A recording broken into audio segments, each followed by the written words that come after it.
seen him fight some really good guys. You know, he'd be a big underdog, and the guys just can't put on enough damage to get a score. He is fighting Hurricane Ike Villanueva, who's 13-9, and almost all of his wins come by knockout. Ike is a guy I would never want to fight. And you'll see he hits hard, and he knows his style. Yeah, but I think Mr. Torres can take that. Yeah, if there's absolutely.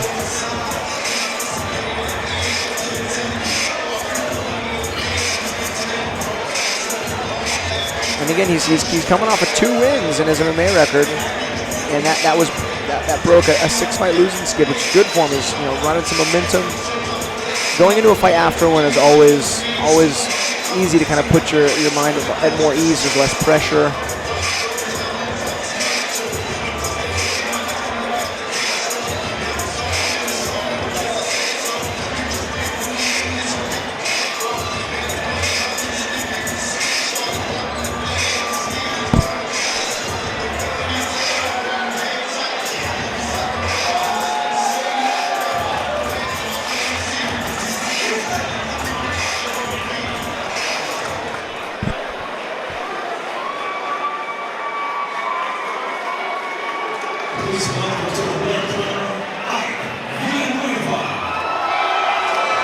Hurricane Ike always brings so many people to these fights too.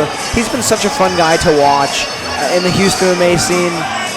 He's been around for a long time. Back in around 2012 is when the scene was really peaking, and there were a lot of gyms and there were a lot of fighters, and it was it was just fun. And that's when he was really coming alive.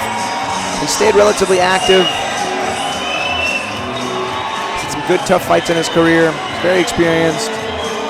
And again, going back to what we were talking about earlier, he knows his style, he knows his strengths, and he knows how to keep his strengths alive in fights. And I'd consider Juan Torres a boxer as well. A striker who prefers to exchange punches, and Ike is surely the same way. Ike's a pretty big advocate for youth sports. He's a coach for football, select football. Most of the audience here are usually probably from his team, his youth team.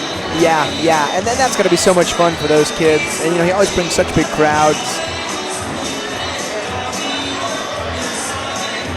It's always fun to watch a coach compete, especially in a fight.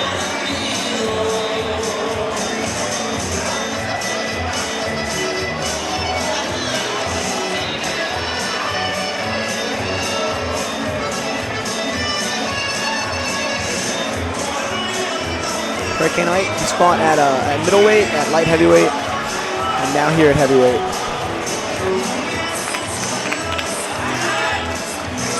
And I would dare to say that heavyweight Ike is the most dangerous Ike because that's the biggest punches. Another 4-ounce guy.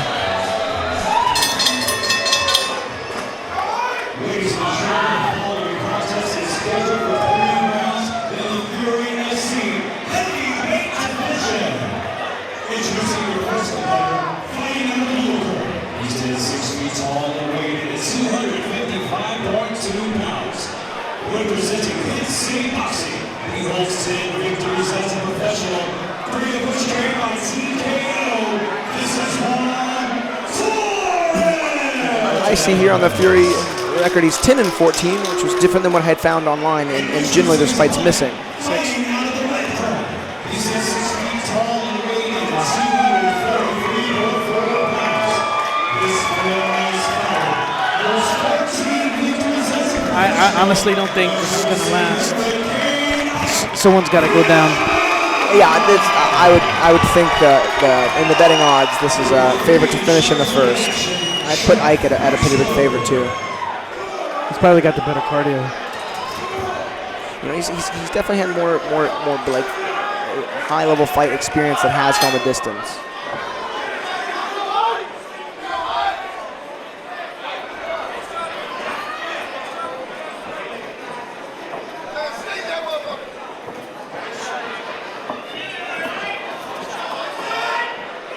Ike, the orthodox fighter, and Juan, the southpaw.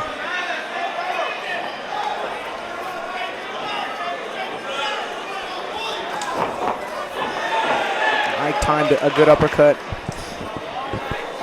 as Juan looked to enter. But that's one thing we've seen a lot in the past. Juan can take damage well. He doesn't get frazzled. No, he doesn't really get rocked. You know, he doesn't show any signs of trouble when he gets hit. Not like anyone, he'll wear the punches, but I also don't think he's fought guys who can hit quite as hard as I can. About a 20-pound weight difference between these guys. And Angel being a bit heavier. I'm sorry, and Juan Torres being a bit heavier.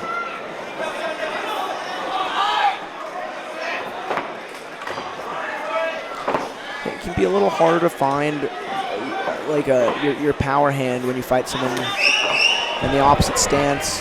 Generally, the hooks on the power side won't land as easily unless you close the distance well, like Ike just did. But generally, it's the straight right and the straight left that are gonna find their target.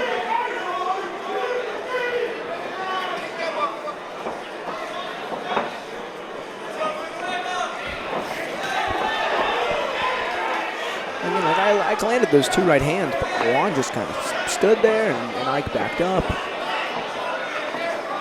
showing a bit of redness on the face in Torres, but again, wears the punches well and doesn't react much to them.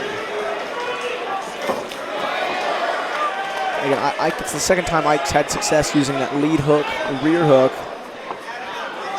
combo to enter. Uses the lead hook to close the distance and the right hook to do some damage.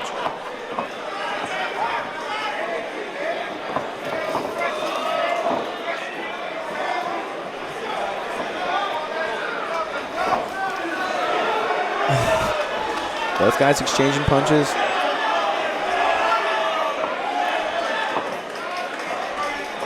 Torres sharing some words. I think he's more of a type of gentleman that live in that moment and enjoys that moment. Yes, you know what I mean. There's some people that'll just freeze, and kind of willingly throw some of his defensive technique out the window to throw some punches. I'll tell you, I just hit a 3-piece earlier, and there's some hand speed. Good hand speed for a heavyweight.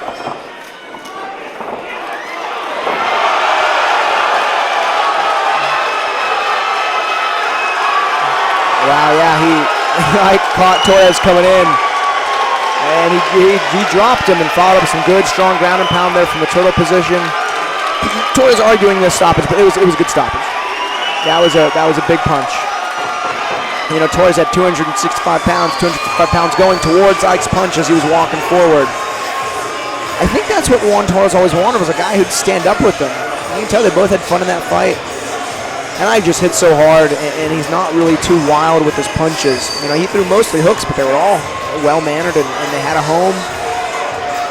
It's really fun to see Ike staying active and getting wins, you know, for his students and his fans, his friends. Congratulations, Ike.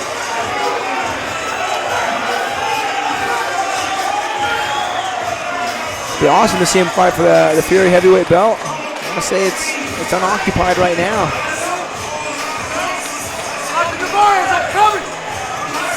Awesome. We were just talking about that. Ladies and gentlemen, close 2 minutes, 59 seconds around the world.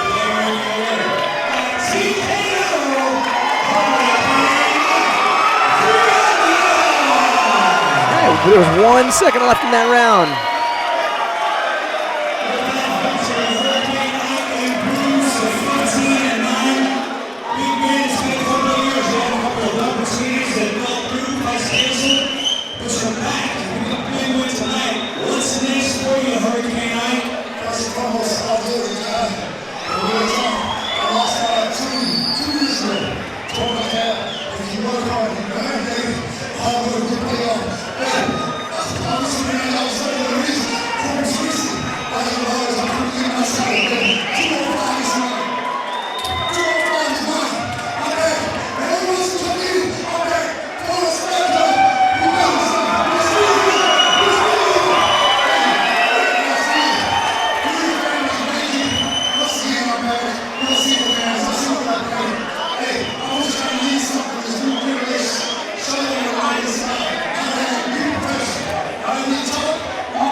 be a great fight. I think he was asking to fight on the Corpus card coming up here for Fury at 205.